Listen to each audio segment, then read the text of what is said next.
Om Sri Sai Ram. Offering my most humble pranams at the divine lotus feet of Bhagawan with a sincere prayer that he presides over today's deliberations, this workshop. He listens to us, he speaks through us, and he conducts this session overall.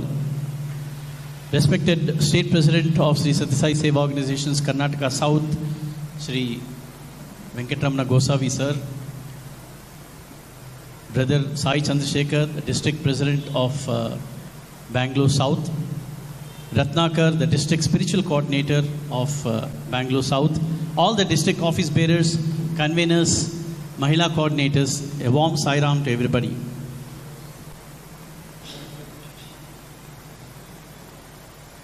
I think Venkat sir has set a proper tone for this program today by quoting a very incident in Davangere yesterday. Davangere is a hot seat always. Hot, hotter and hottest. Possibly it was hottest yesterday. And it is now cooled down, as cool as Bangalore. Brothers and sisters, we have been conducting this program on 9-point code of conduct for a few months now, all over the state. Right now, this program is happening all over the world. Recently, we had a global council conference for center leaders conference of global council countries. And we had a 2-hour session conducted by the Center for Human Values on this very same 9-point code of conduct.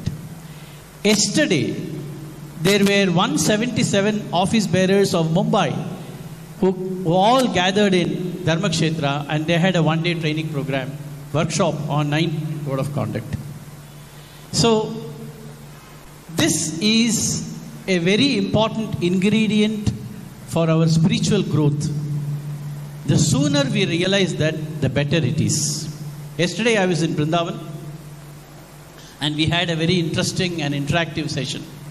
So let us make this session as interactive as possible. A workshop cannot be a passive a conference kind of a thing where one person comes and gives a talk and goes back and things like that. That we will not learn skills, we will not learn spiritual concepts through that way. So let us make it as interactive as possible. Now and then I get a lot of doubts. I keep asking you, so you have to clarify. And whatever doubts you have, we have a collective wisdom here. We will try to answer the questions. Let us make it as interactive as possible. And when we go out of this hall in the evening, let us be clear in the mind about the message of Bhagawan. Be clear and the rest will follow, is what Bhagawan keeps saying. One more request is that whoever has come, please don't go back in your tea time or lunch time from here, because Swami is sitting here. He is already seated here. We have welcomed him. He is going to be here till Aarati is over, till the evening. So if you go back, he will come in your dreams and ask, when I am sitting there, what business you have? If it is going to be India-Australia match, you can always watch back, the playback the next day. Right? Am I right, boy? So we have to stay put here till the Aarati is offered by Ratnakar. Number 2, there are certain questions which I'd like to ask you. When was he has already revealed that. Anyway, I'll repeat it. If you remember, Sai Chandrasekhar said, when was this 9-point code of conduct blessed by Bhagawan? 1980. Few minutes back he said, so all of you can answer this question. There's no need for a mic also. All of you can say this in chorus. Right. How many of you are not aware of this 9-point code of conduct? When I am raising my hand, don't count me in, because I am just raising you so that you can raise whoever. This is the indication. You're all not aware of 9-point code of conduct? Okay. How many of you are aware but not able to practice it? I think some of you can raise both your hands in affirmation. Thank you. Why is this happening? Most of you know 9-point code of conduct. As State President was mentioning, the flaw or the fallacy is in practice.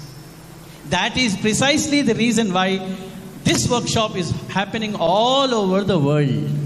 So that before the centenary celebrations of Bhagawan, we start practicing and we get the benefit of that. Now let's go to this topic straight away.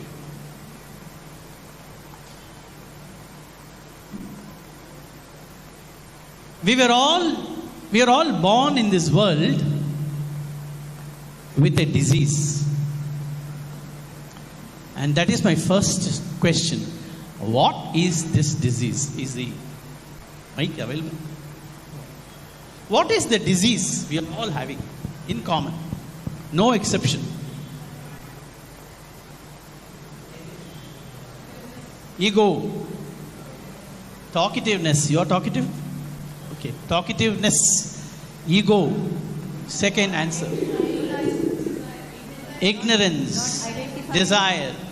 All the Arishad Vargas will come one by one. Yeah? Pardon? Not identifying myself as Swami. Which book you read yesterday?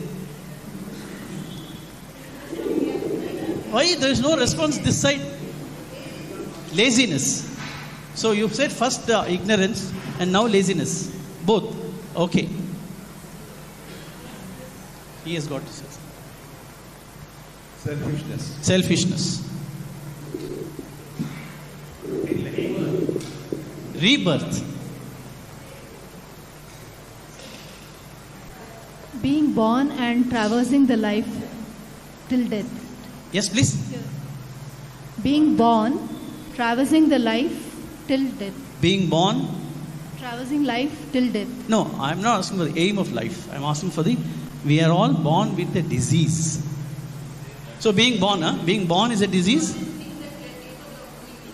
Okay. Okay, so ego. Okay, fine. Any other answers? There are only 7 hues in a rainbow. We are getting 70 answers. Yes, please. You want to say something?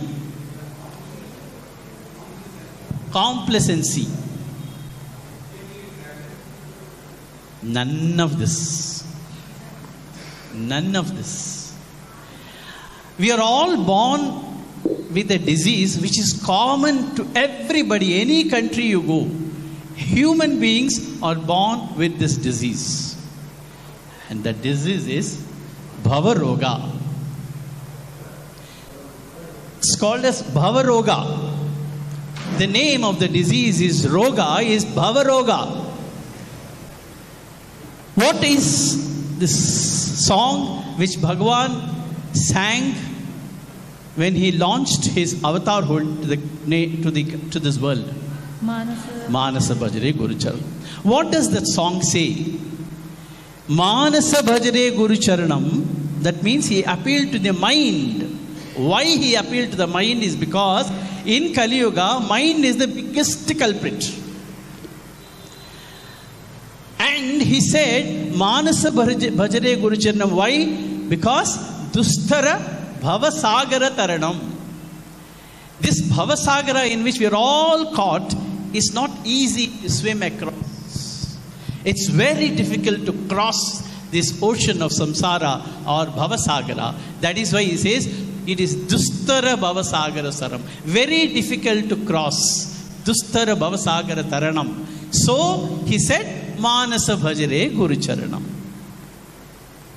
So this Bhavasagara is very, very difficult. That's why we sing a bhajan, no? All of you know?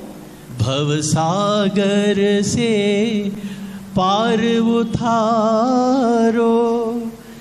Don't sing this song later. Sai Nath Bhagawan. Bhavasagar se par utharo. We are requesting, praying, pleading with Bhagawan. Please, Bhavasagar se par utharo. Why? Because it is difficult, it is dustara. You only said that. We need your grace, Bhagawan, for crossing this Bhavasagara. So, Bhavasagara, so there is a Roga. If there is a Roga, there should be a doctor to cure. How many doctors are there? Probably all of them are on the ground floor treating the patients. Any more doctors? I'm not talking about PhD doctors, medical doctors. You're a doctor? You're a doctor. Okay. She's also a doctor. So, divine doctor Bhagawan Sri Satya Sai Baba gave us a prescription. Because if there is a doctor, there should be a disease. If there is a disease, the solution is he will give a prescription. What is the prescription is my third question. Namasmaranam is the prescription. Very good. Please give her a big hand. She's also a speaker, so she knows. Probably you were there in Vrindavan yesterday.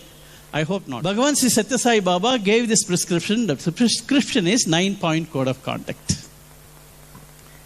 So when I ask the question, how many of you are aware of 9-point code of conduct but not able to practice? Lot of hands went up. So what have we done is that the divine doctor gave the prescription. We put the prescription in the pocket and put the shirt also in the washing machine along with the prescription. So we neither have the prescription nor we know the medicine. How can the disease get cured? That is why, though he pronounced this in 1980, we are still discussing it, how to practice it in 2023 after 43 years. Past is past. At least from today, let us understand the efficacy, profundity of this 9-point code of conduct and start practicing it from tomorrow. That is precisely the aim of this workshop. Now, 1980, Bhagawan gave this 9-point code of conduct. It's an avatar's gift to humanity for sadhana and evolution. It's a prescription for complete human experience. We are all living in this world, but we don't have complete human experience. We have lopsided growths. We are going to discuss all this one by one. The third is, it is a must for all Sai devotees, my dear friends. Let us not think that it is applicable only to spiritual people, those who do bhajans and all that. No, it is whoever claims that I am a Swami devotee for so many years, Swami has spoken to me, has given me so many interviews and all that. No. For all people who are devotees, this is a must. It helps in spiritual growth. Now, as Brother Sai Chandrasekhar was mentioning, I will complete where he left. Somebody asked Swami, a senior devotee asked Bhagawan, what is the proof that a devotee is following all the 9 points which you have blessed? He left at that. Let me complete that. Bhagawan said, if a devotee is able to follow the 7th and 8th point, it means that he is following all the 9 points. And the 7th and 8th points are most difficult to follow. That's what people claim. Today evening, Swami willing, you will know how simple it is. What we thought as complicated, how simple it is. What are the 7 and 8 points? Speaking lovingly to all who come into your contact. And the second one is not to talk ill about others, especially in their absence. But that is what we do. No? We are used to that. We will come to that at the end, even after covering that point number 9 on sealing on desires. So,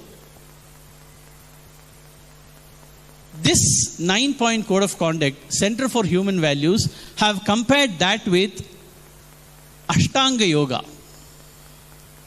Ashtanga Yoga has got 7 components, 7 limbs. Yama, Niyama, Asana, Pranayama, Pratyahara, Dharana, Dhyana and Samadhi. But we all say, do you do yoga? Yes, I do yoga. Once in a year on 21st June, I do yoga. Some of us. Some of us do daily. What do you do? Pranayama and asanas. And we all think that those two are main. That is yoga. No. What Patanjali had said and what Bhagawan has said in various Vahinis is that there are 8 components for yoga. That is Yama. Without Yama and Niyama, controlling inner senses and outer senses, there is no use in doing pranayama. There is no use in doing asana. And pratyahara is a control of mind. Then comes dharana, dhyana and samadhi.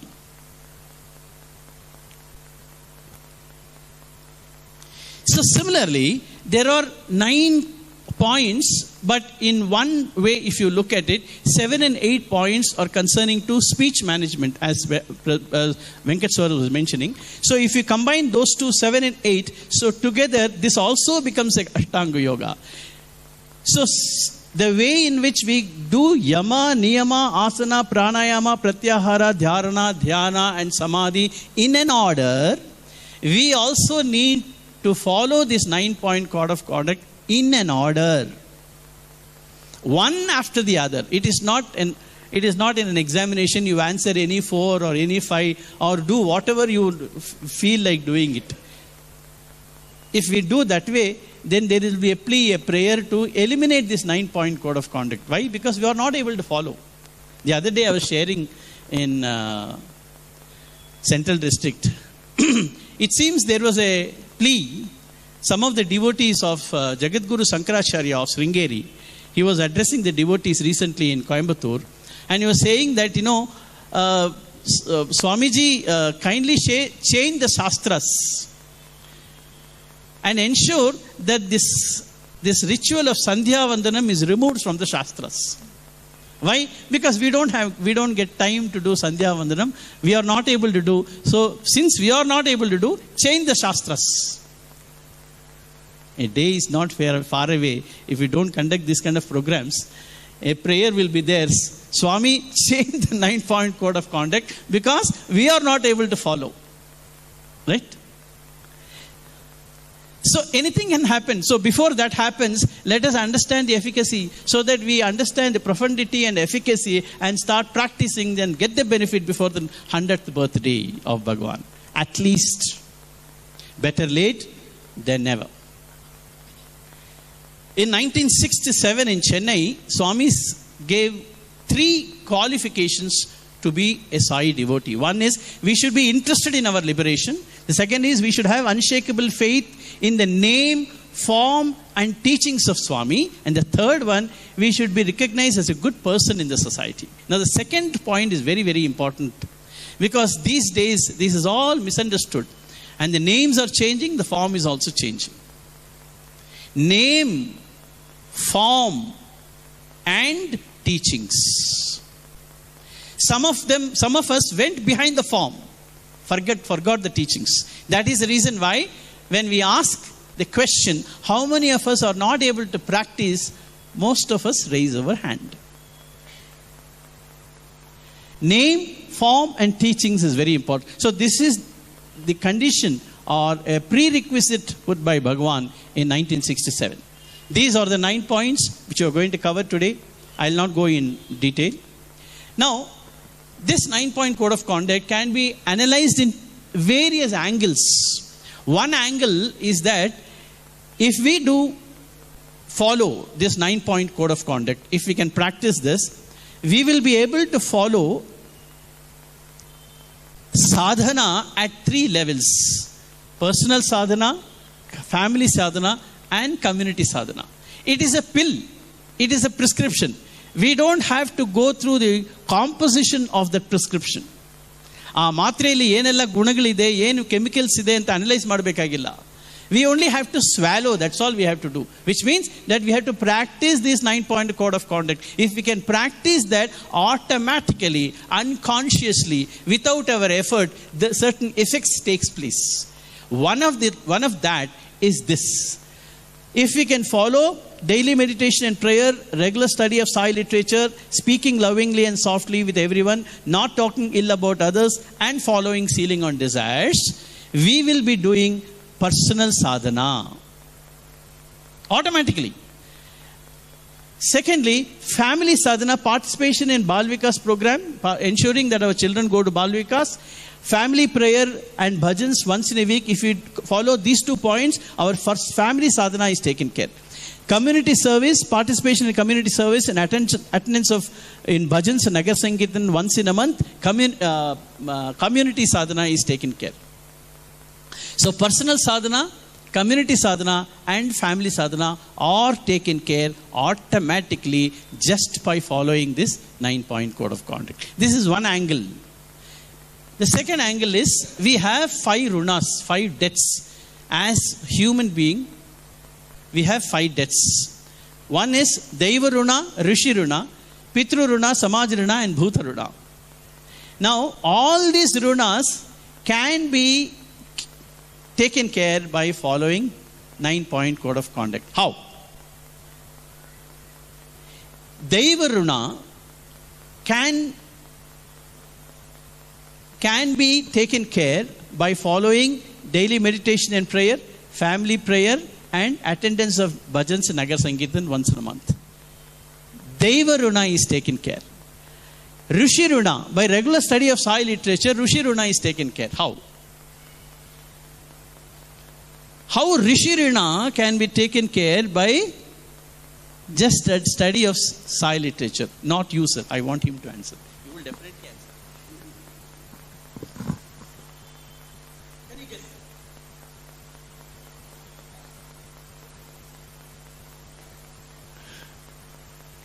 Whenever we get the time, we have to read the Sai literature so that it helps us in our spiritual growth and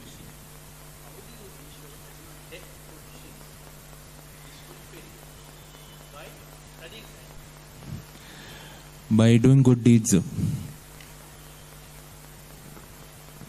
Anybody else? Yeah.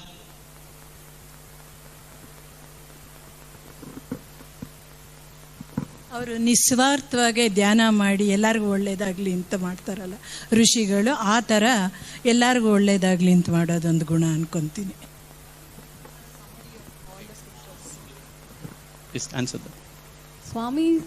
Swami has summarized for us everything that is written in the Shastras. And if we study Sai literature, is as good as studying the Shastras. And I understand that that's the way we can pay back for what our rishis have left as legacy for us. Absolutely. Please give her a big hand. Absolutely right.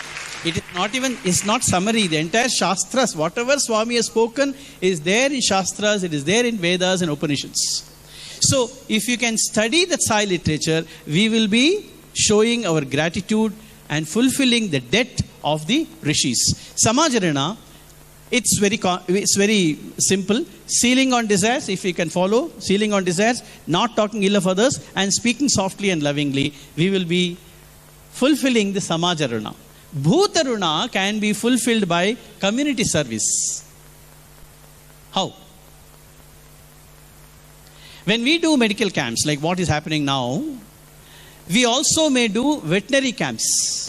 Through the veterinary camps, we are serving the animals. Not only that, Mahilas put rangoli. Rangoli of not today's chalk pieces and the sticker and all the rice flour, right? Those kind of rangolis, what will happen is, the animals and birds, they eat that and then that runa is taken care. For example, in Vrindavan, in that ramp, a few devotees were called by Swami and all the devotees were just going up the ramp. And a lot of ants were going across the ramp. And Swami stepped not over, but beyond that. And he instructed all the devotees not to step on it because he said, "Ee cheemalu breakfast into nai." So don't disturb them. So these ants and squirrels, we serve them by these kind of seva activities. Then the most important is Pitruruna, by participation of ensuring that our children participate in Bal Vikas, Pitruruna is taken care. How? Yes, please.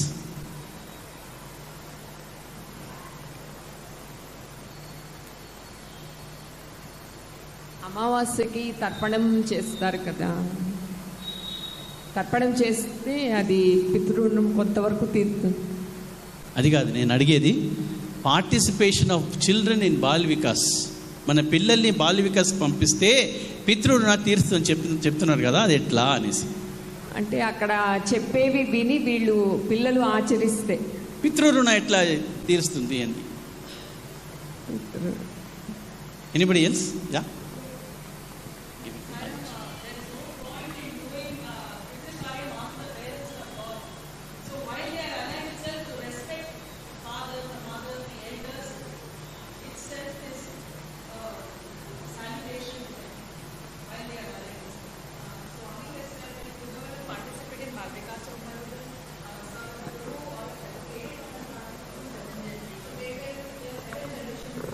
No, that is different. That is different. I'm saying Pitru Runa, the debt, the indebted, the debt to the Pitrus. Pitru definition is people who are not there with us. Their Runa, how is it fulfilled? By, yes, please give it to him. I will give a guess. Your elders and Pitru wanted your family and the youngsters to be in a good deed, act, as well as in the consciousness of God and spiritual exercise. By attending the Bal Vikas, the children are made to follow such a path. Maybe that is one of the reasons. Maybe. Good. He is very close to the answer. Please give him a big hand. Our forefathers want us to be good. That's why they taught us good, right? Our children also, we teach them good because we want them to come in the right path with morality and character building and things like that. Now, if we ensure that our children goes to Bal Vikas, then what happens is that our forefathers will be happy that my sons and daughters are ensuring their sons and daughters are also going in the right path. So that way, we are showing gratitude to our parents. So Pitru Runa is fulfilled by following the 9-point code of conduct. Yes. Correct. Saino. Then the next one which Sai Chandrasekhar sir mentioned is that Bhakti Jnana, Bhakti, Karma and Jnana. These 3 margas are also taken care when we follow the 9-point code of conduct. Automatically.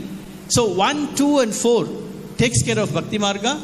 5, 7, 8 and 9 takes care of Karma Marga. 3 and 6 takes care of Jnana Marga. And 3 types of tapas, manasika tapas, kayaka tapas and vachika tapas are also taken care by following the 9-point code of conduct. We are simultaneously fulfilling the 3 tapas just by following 9-point code of conduct.